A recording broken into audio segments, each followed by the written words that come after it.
Tópico 1. Quando pensamos em estruturas de poder, nós vamos pensar em um ciclo de coerção e de coação, no sentido de que o indivíduo é obrigado a realizar determinada ação, tarefa, vontade, pela imposição da vontade de outra pessoa. Então outra pessoa vai mandar, vai impor, vai ordenar que algo seja feito. O grau de qualificação do poder, ele vem pela eficácia da ordem, ou seja, uma ordem que é dita uma vez e é cumprida em sua totalidade é um poder eficaz. Agora, uma ordem que necessita ser repetida várias vezes, que não tem adesão ao cumprimento, que não é uma garantia de realização, essa ordem, ela é uma ordem ineficaz. Um poder eficaz, ele manda e o resultado acontece no tempo mais rápido possível. Aí poderíamos ter a eficiência. A eficiência seria o menor tempo possível para acontecer a realização do ato. A realização do ato, o poder gerar uma transformação, gerar a sua ação, gerar o seu efeito é a eficácia. A ordem ser cumprida e acatada é a eficácia. Agora, o quão rápido isso acontece é a eficiência.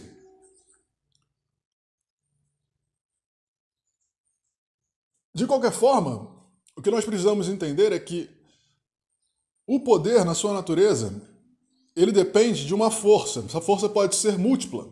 Você pode ter a força moral, você pode ter a força religiosa, você pode ter a força carismática. A força religiosa ela se separa da força moral, por quê? Porque a força religiosa ela atua sobre dogmas metafísicos. O que é meta? Para além. Aquilo que transcende a física, o espaço físico, a realidade física.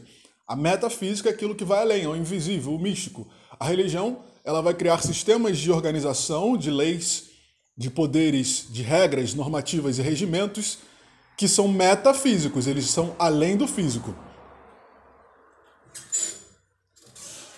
De qualquer forma, voltando, nós temos várias formas de poder. O que é o poder?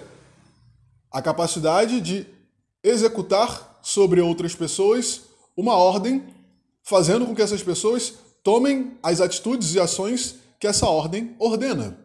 Estou sendo bem didático. Então, o poder, ele é uma necessidade de coação ou até mesmo coerção que modifica a vontade daquele que é alvo do poder. Ele guia a sua vontade, ele altera o curso da sua vontade. Ele te obriga a algo.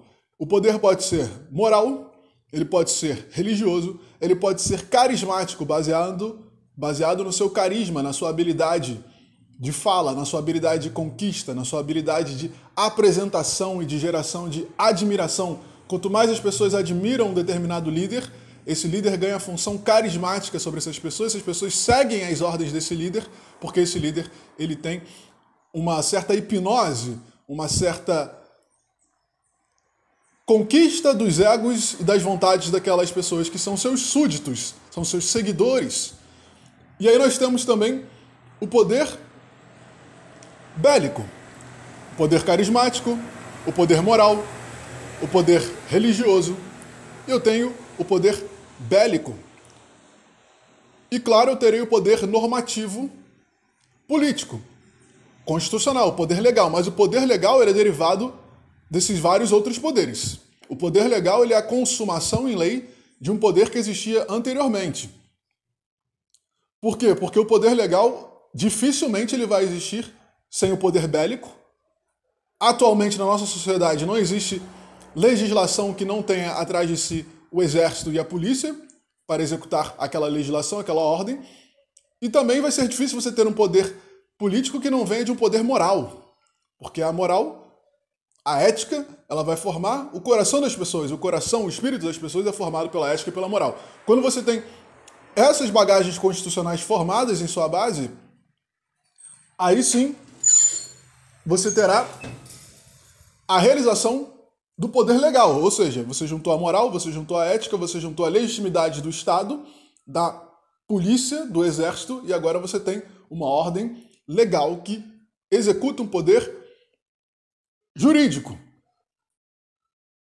Contudo, entenda que o poder jurídico, quando você obedece à lei, quando você paga o tributo, quando você não viola a integridade de alguém, quando você não adentra no território de alguém, quando você não mata alguém, quando você não agride alguém, quando você não ofende alguém, você pode deixar de ofender alguém pela sua moral, pela sua norma interior do que é certo e o que é errado, que foi introduzida em você por fatores de criação, de família, de religião, mas você pode deixar de fazer algo, deixar de cometer um crime pela própria existência do poder punitivo.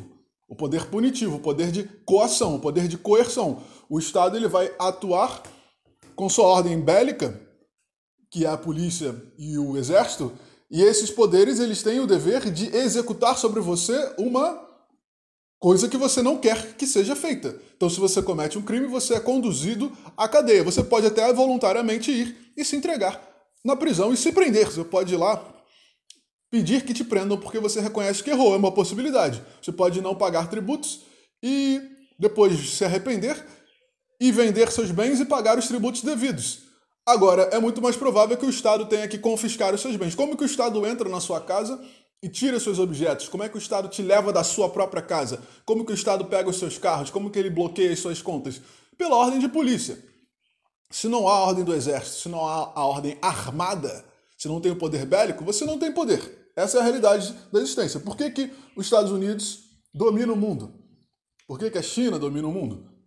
Porque são potências bélicas. Por que a Grã-Bretanha, por que a Grã-Bretanha dominou o mundo? Ora, porque são poderes bélicos. Poderes bélicos fazem pessoas fazer coisas. A escravidão humana, não a escravidão só do negro, a escravidão humana, a escravidão dos romanos, a escravidão dos gregos. Os gregos escravizavam os gregos, os romanos escravizavam os povos europeus, os vikings escravizavam os povos europeus, os povos se auto-escravizavam. A escravidão dos povos, ela era feita na base da força. Ninguém trabalha para você de graça, sob condições extenuantes, sem um poder punitivo. O Estado ele é um poder punitivo. O Estado ele é a legitimação. O Estado ele é a legitimação de uma ordem punitiva. O Estado é a legitimação de uma ordem punitiva sobre outro indivíduo. E essa ordem punitiva reside na ideia de que o Estado foi formado por aglomeração bélica. Não existe Estado que tenha sido formado sem pessoas armadas se organizando e se reunindo para cumprir um objetivo.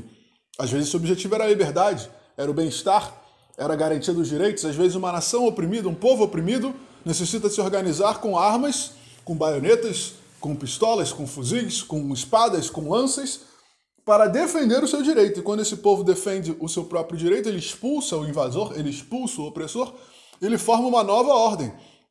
Essa nova ordem, ela é um novo Estado que agora garante os desejos e anseios daquele grupo, mas garante os desejos e anseios daquele grupo. Pode ser que em uma nação, em um território, certas pessoas preferissem o opressor, porque o opressor dava vantagens a ela. O opressor poderia oprimir 99% da população, mas haveria 1% que se sentia bem naquela situação e tinha mais lucro e ganhava mais.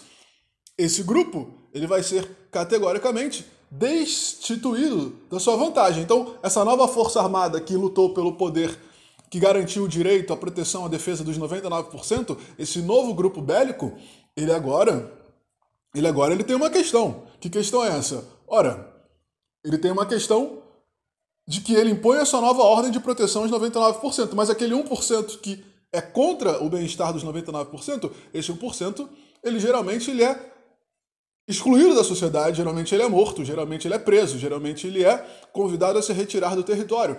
E esse processo já demonstra que mesmo na vitória do que aquilo que se chama justo, mesmo na vitória daquilo que é justo, no sentido individual subjetivo, mas mesmo a garantia da justiça, você garantiu o seu direito, você garantiu o seu dever, você garantiu a proteção da sua integridade física, você garantiu a proteção dos seus direitos humanos, você garantiu a proteção da sua esfera física, mental, da sua propriedade, você garantiu a defesa da sua família, você garantiu seu direito à alimentação, você garantiu seu direito à higiene, você garantiu seu direito a viver como um ser humano. Quando você garantiu isso, você precisou, às vezes, eliminar, combater, destruir um outro ser humano. E a sua lei que traz proteção, ela é a mesma lei que impõe a destruição de outro. Essa dinâmica, essa dualidade, a sua lei que traz proteção é a mesma lei que impõe a destruição de outro, essa dualidade, essa ciclicidade, essa polaridade vai ser a norma categórica formadora do poder e de todos os diálogos de conflito, porque o conflito ele estará pautado, mediado e baseado pela subjetividade polar da sua ordem institucional, ou seja, subjetividade, aquilo que é do sujeito, aquilo que é do indivíduo, uma subjetividade institucional, ou seja, a instituição ela atua de acordo com o sujeito, de acordo com os indivíduos ou o indivíduo que a constrói, e essa instituição ela é subjetiva, ela é do sujeito, ela é individual e ela é polar, ela tem polos, ela é polar e ela atua em uma desigualdade, porque o poder requer uma certa hierarquia. E essa hierarquia ela vai estar baseada na capacidade de fazer-se cumprir normas. Quem faz cumprir a norma desenvolve uma hierarquia sobre aquele que cumpre a norma. A não ser que aquele que cumpre a norma cumpra a norma voluntariamente. Mesmo assim, quando há uma ordem, essa ordem é emitida e a recepção dessa ordem, geralmente essa relação ela é vertical. Por mais que a inclinação não seja muito alta, você pode ter vários graus de inclinação de ordem. Mas você pode dificilmente argumentar que uma ordem e o acatamento dessa ordem, a obediência a essa ordem, dificilmente você vai organizar isso de forma plenamente horizontal, porque aí seria mais um acordo e não uma ordem.